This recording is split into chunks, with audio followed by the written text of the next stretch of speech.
We can get 3 junior engineers for your salary, he smirked during my termination meeting. Nothing personal, just cost cutting. My name is Victor Hale, 55 years old, lead systems engineer at Betrayal Housing for 18 years. I'd built their entire infrastructure from scratch, architected every expansion, kept everything running so smoothly that the executives forgot how much the company depended on me. Until they decided they couldn't afford me anymore. I sat across from Graham Vickers, the new chief technology officer who'd been with the company for all of 6 months. He was 42, wore designer glasses, and had an MBA from Cornell. He'd been brought in to modernize operations, which apparently meant cutting the most experienced staff first.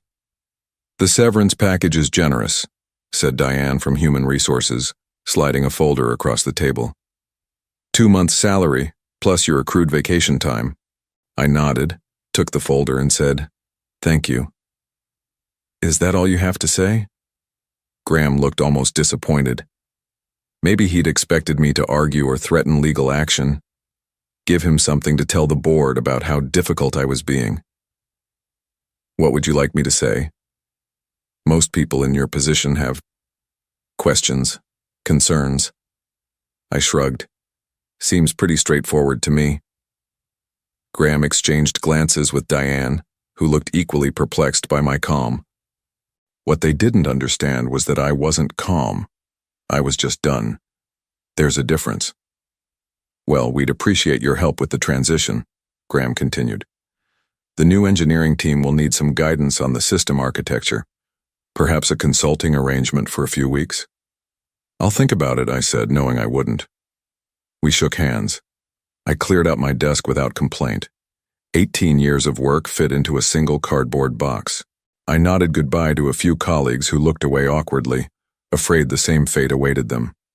As I walked to my truck in the parking garage, my phone buzzed. A text from Alan, the database administrator I'd hired 12 years ago. "This is bullshit, Vic. The whole team's freaking out." I didn't respond. At home, I sat on my deck overlooking Lake Ontario, nursing a glass of bourbon, watching the sunset paint the water copper. My wife Elaine placed a hand on my shoulder. "What will you do now?" I shrugged. Something will turn up. What Graham didn't know, what he hadn't bothered to learn, was that I hadn't just built their systems. I had custom-coded large sections myself with minimal documentation, because the company had always refused to fund a proper documentation team. Only I understood the deep redundancies, the hidden security layers, the intricate network architecture, and I wasn't planning to explain it to anyone now. I started at Betrayal Housing back when it was called Bayview Properties, a small real estate management firm with 4 apartment complexes and a dozen employees. Their entire IT infrastructure consisted of 2 desktop computers, a fax machine, and a dial-up internet connection. The owner, Harold Bayview, hired me away from a consulting gig in Syracuse. "We're expanding," he told me. "Need someone who can build us something solid." Over 18 years, I'd turned that rudimentary setup into an integrated property management system that handled everything from tenant applications and background checks to automated maintenance requests and rent collection across 63 properties in 4 states. I'd built it piece by piece, adapting, upgrading, refining as the company grew. When Harold retired 5 years ago, his son Justin sold the company to a private equity firm that rebranded it as Betrayal Housing. They kept me on, impressed by what I'd built, but things began to change. New executives, new priorities. Quarterly targets became more important than long-term stability. My warning signs came gradually. First, they rejected my proposal for a documentation team. "Too expensive," they said. "We'll get to it next quarter." That quarter never came. Then they started bringing in consultants. Young MBA types who talked about disrupting property management and leveraging cloud solutions. They'd sit through my explanations of our system architecture with glazed eyes, then recommend off-the-shelf solutions that wouldn't integrate with our custom infrastructure. I kept pushing back, explaining why their approach wouldn't work, showing them the custom code that made our system unique. Eventually, they stopped inviting me to planning meetings. Elaine noticed it before I did. "They're pushing you out," she said one night over dinner. You need to prepare. I brushed her off. They need me. No one else understands how the whole system works together. That might be exactly the problem, she replied. 6 months ago, they hired Graham as the new CTO. He came from a banking software company and immediately started talking about standardization and legacy system replacement. He hired 3 junior engineers fresh out of college, had them shadowing me, asking questions about the system. I answered their questions, but I knew they weren't grasping the complexities. How could they? It had taken me years to build those systems, to understand the interdependencies, to create the redundancies that kept everything running smoothly when problems arose. Last week, Graham stopped by my office. "Quick meeting tomorrow morning," he said casually. "Just a quarterly check-in." I should have seen it coming. The first call came 2 weeks after my termination. I was in my home office updating my resume when my phone rang. Graham Vickers. I let it go to voicemail. "Victor, it's Graham. We're having some issues with the tenant portal. The junior team is working on it, but they're having trouble understanding some of your code architecture. Could you give us a call back? It would just be a quick consultation." I deleted the message and went back to my resume. 3 more calls came that day, each voicemail sounding increasingly desperate. By evening, Alan texted me. "System's been down all day. Maintenance requests aren't processing. Graham's losing his mind." The next morning, Diane from HR called. "Victor, I hope you're doing well. I'm calling because we'd like to discuss a consulting arrangement, just temporary, to help with some current system issues. The compensation would be quite generous." I picked up my phone. "How generous?" $300 per hour, minimum 4-hour engagement." "I'll think about it and get back to you," I said, then hung up. I sat at my kitchen table, staring out at the lake. Elaine placed a cup of coffee in front of me. "What are you thinking?" "I'm thinking they're finding out exactly what I'm worth." Over the next 3 days, the calls increased. Graham, Diane, even Justin Bayview, who was still on the board. The tenant portal was down. The maintenance scheduling system was throwing errors. The automatic payment processing had failed, affecting thousands of residents. I didn't respond to any of them. On day 4, an email arrived from Devlin Systems, a regional competitor to Veltria. They managed fewer properties but had been expanding rapidly. The email was from their director of technology, Lawrence Devlin himself. "Victor, I heard about your situation at Veltria. We've always admired your work from afar. Would you be interested in discussing opportunities with us? We're looking to upgrade our entire property management infrastructure." I replied and set up a meeting for the following day. That evening, as Elaine and I were preparing dinner, my doorbell rang. Graham Vickers stood on my porch, his designer glasses slightly askew, his normally immaculate suit wrinkled. "Victor, I apologize for dropping by unannounced, but we have an emergency situation. The entire system is down. Nothing is working. The team can't figure out what's wrong or how to fix it." I leaned against the doorframe. "That sounds serious." "It is. We need your help.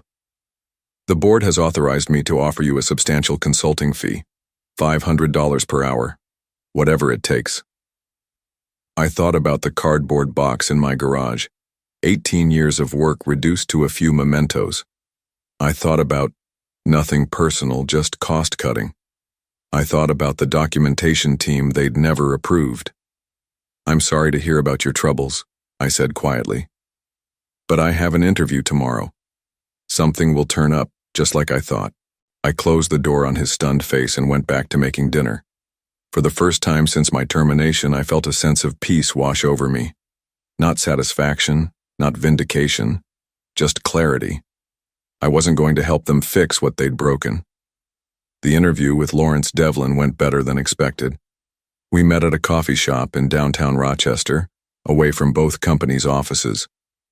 "I've followed your work for years," Lawrence said, stirring his coffee. "That integrated property management system you built at Veltria is legendary in our industry. Nobody else has anything close to it." "Thank you," I said. "It took time." That's what I want to talk about, time. We're looking to build something similar, but we don't want to start from scratch. We need someone who understands the architecture, the integration points, the security layers. Someone who can build us something better than what's out there. I'm interested. Lawrence smiled. Good, because I'm prepared to offer you the position of Chief Systems Architect. Full benefits, stock options, and a salary 20% higher than what you were making at Veltria. It was a good offer. Too good, almost. Why me? I asked. There are younger engineers out there, cheaper ones. Lawrence laughed. You sound like your former employer. We tried that route. Hired 3 bright young engineers from top schools. They built us something sleek and modern that crashes every time we get more than 100 simultaneous users. We don't need cheap. We need reliable. I accepted the offer the next day. Meanwhile, Veltria's problems were escalating. Alan kept me updated through occasional texts. The system had been partially restored, but critical functions were still failing. They'd brought in an expensive consulting firm that specialized in legacy system recovery. A week after I started at Devlin, Graham called again. Victor, please, this is getting serious. We've lost access to payment records for the past 3 months. Tenants are complaining about incorrect charges. The consulting team says they need your input on the database structure. I was tempted to ignore it, but something made me pick up. Graham, I'm employed elsewhere now. Exclusive contract. I'm afraid I can't help you. We'll double whatever they're paying you for just 2 days of your time. It's not about the money. Then what is it about? Revenge? Are you enjoying watching us struggle? I paused, considering my answer carefully. No, Graham, I'm not enjoying it. But you made a business decision. You decided my experience wasn't worth the cost. Now you're discovering what that actually means. The board wants to discuss bringing you back. Full salary, plus a signing bonus. For a moment I felt a flicker of satisfaction, but it quickly faded. Going back would solve nothing. The same executives who decided I was expendable would be waiting for the next opportunity to cut costs. I appreciate the offer, but I've made a commitment to Devlin Systems. Graham's voice hardened. You know, there could be legal implications if we discover you intentionally made our systems difficult to maintain. Non-compete clauses, intellectual property concerns. There it was. The threat I'd been expecting. The system is exactly as it was when the company repeatedly denied my requests for a documentation team, I replied evenly. Every line of code belongs to Veltria, as specified in my employment contract. I've taken nothing with me except my experience, but feel free to have your lawyers contact mine. I hung up, hands shaking slightly. Not from fear, but from anger I hadn't allowed myself to feel until now. The accusation that I'd somehow sabotaged them was the final insult. At Devlin, I was starting fresh, building systems properly from the ground up, with full documentation, training programs for the engineering team, and redundancies that would prevent the kind of catastrophe Veltria was experiencing. I wasn't going to look back anymore, but I wasn't going to help them either. Some lessons had to be learned the hard way. A month after joining Devlin Systems, I received an unexpected visitor in my new office. Alan, my former database administrator, stood awkwardly in the doorway, holding a laptop bag. Got time for lunch? He asked. Over sandwiches at a nearby deli, Alan filled me in on the chaos at Veltria. It's worse than you think, he said, lowering his voice despite the noisy lunchtime crowd. They've lost access to historical data going back 3 years. The backup systems are corrupted somehow. The consulting firm is saying they might need to rebuild from scratch. I wasn't surprised. The backup system had multiple redundancies and security protocols that needed to be followed precisely. Skip one step, and the entire process would fail in a way designed to protect tenant data from unauthorized access. That's not all, Alan continued. I found something when I was trying to help the consultants understand the payment processing system. Graham had been planning your termination for months. He'd been meeting with the board, convincing them that your custom infrastructure was too expensive to maintain. How do you know this? Alan pulled out his laptop and showed me a series of emails he'd discovered in the system archives. Emails between Graham and the board discussing the legacy staff reduction plan and specifically naming me as the first target. He told them they could replace you with cheaper engineers and transition to off-the-shelf solutions within 6 months, Alan said. He projected cost savings of over $1 million annually. I read through the emails, feeling a strange detachment. One line from Graham stood out. Hale's custom systems are unnecessarily complex. He's made himself indispensable by design, not necessity. There's more, Alan said. The private equity firm that owns Veltria is planning to sell. They've been prepping for this for over a year. Graham was brought in specifically to cut costs and make the company look more profitable before the sale. Now it all made sense. The push for standardization, the resistance to proper documentation, the sudden focus on reducing senior staff costs. It wasn't about improving the company, it was about dressing it up for a quick flip. "Why are you showing me this?" I asked. Alan closed his laptop. "Because I quit yesterday, and I'm not the only one. Half the IT department has left. The consultants are estimating at least 6 months to restore full functionality, maybe longer."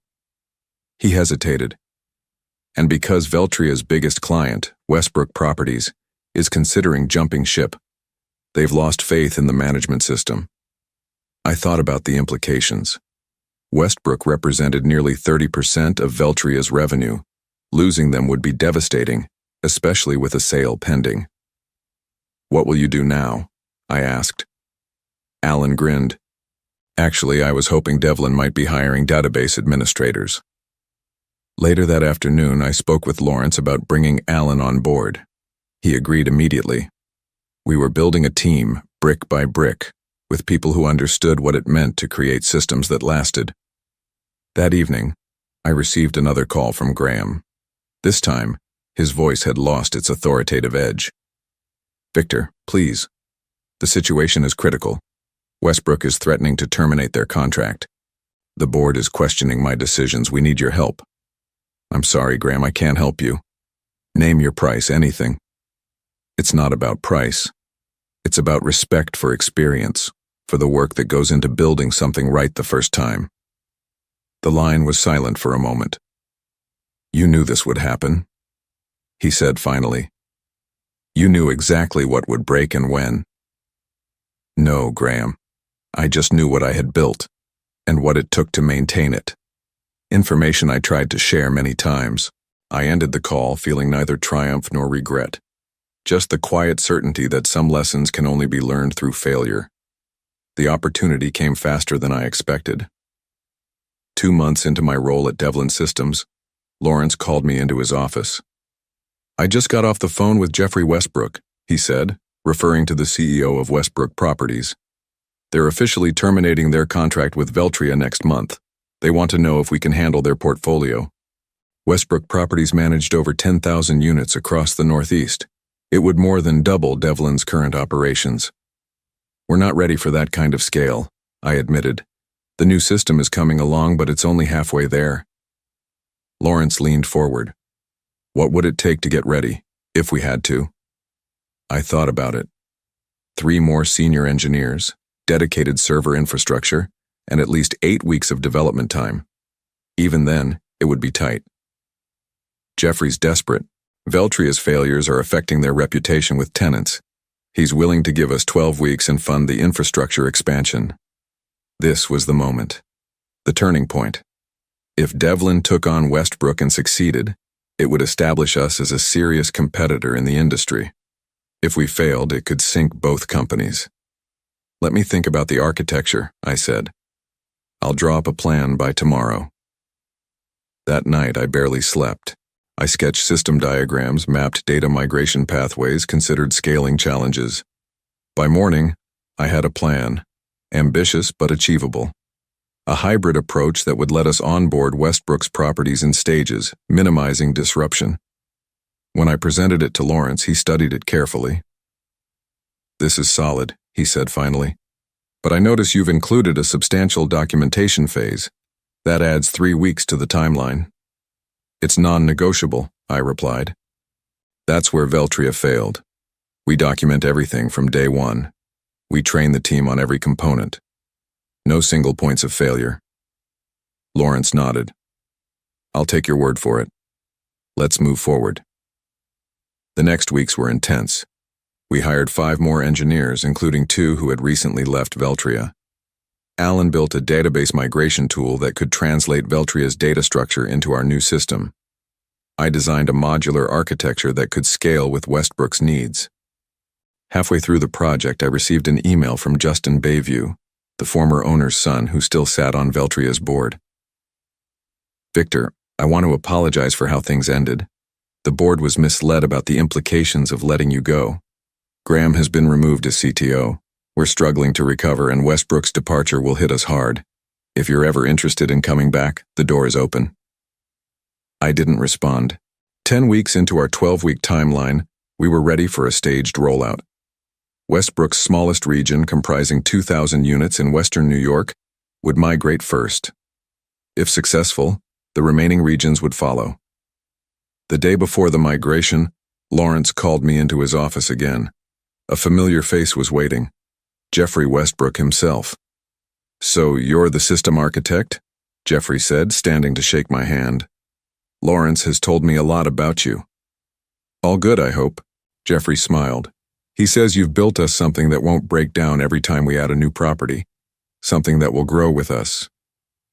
"That's the plan. I also hear you used to work for Veltria." I nodded, unsure where he was going with this. "They're in trouble, you know. The private equity firm is trying to sell, but with Westbrook leaving and their system still not fully functional, they're not finding many interested buyers." He paused. "Except one." "Who's that?" I asked, though I suspected the answer. "Devlin Systems," Lawrence said. "We're considering making an offer, at a substantial discount to what they were valued at 6 months ago." I looked between them, processing the implications. "If that happens," Jeffrey continued, "we'd want someone who understands both companies to lead the integration, someone who could salvage what's valuable from Veltria's infrastructure while transitioning everything to your new architecture." "Are you asking if I'd be willing to work on that?" I clarified. Lawrence nodded.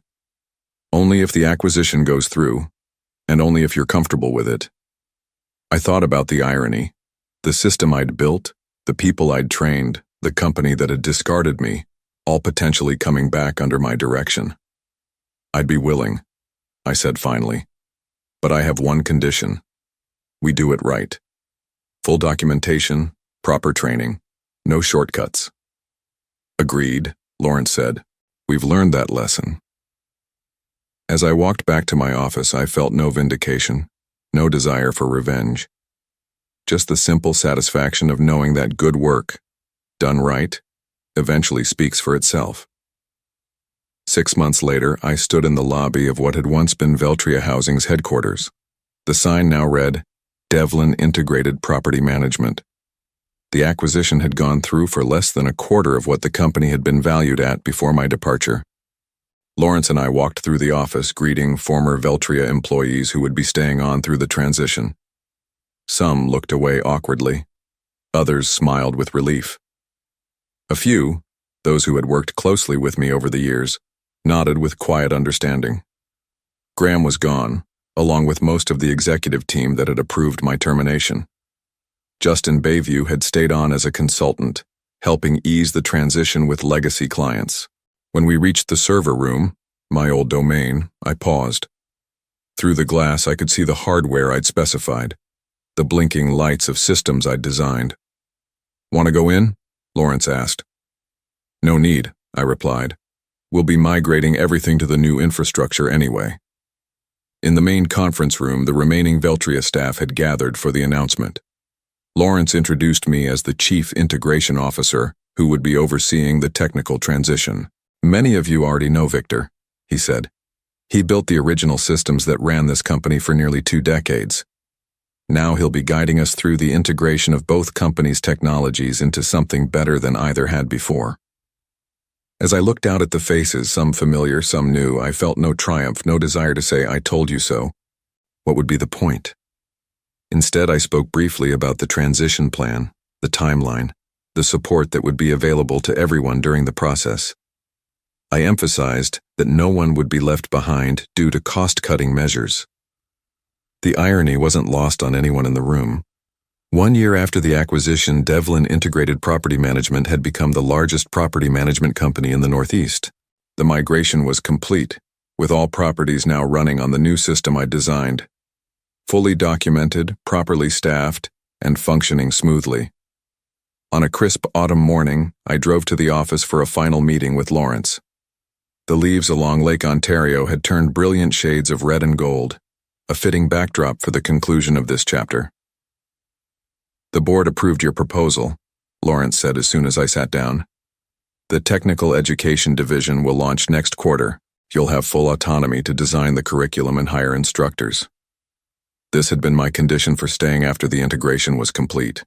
Not a higher title or more money, but the creation of a division dedicated to training the next generation of systems engineers and architects, teaching them not just how to code, but how to build things meant to last. "Thank you," I said. "That means a lot." "No, thank you," Lawrence replied. "What you've built here, it's remarkable. Not just the technology, but the culture around it. The documentation, the knowledge sharing, the emphasis on quality over quick fixes." Later that afternoon, I cleared out my integration office. Unlike my hasty exit from Veltria, this was a planned transition to my new role. As I packed my things, Justin Bayview knocked on the door. "Got a minute?" he asked. We walked to the small courtyard outside the building. "My father asked about you," he said. "He's retired in Florida now, but he still follows company news. He was glad to hear you were back, in a manner of speaking." "How is Harold?" I asked. "Good. Fishing a lot." Justin paused. "He always said letting you go would be the biggest mistake this company could make. Turns out he was right." I nodded, unsure what to say. "I learned something from all this," Justin continued. "Value isn't always visible until it's gone." As I drove home along the lakeshore, I thought about value, of experience, of care taken, of doing things right the first time, about systems built to last and the people who build them. I hadn't sought revenge. I hadn't needed to. I'd simply moved forward, building something better, something that would outlast any individual decision or short-term thinking. Sometimes the best response to being undervalued is simply to prove your worth elsewhere, and let the results speak for themselves.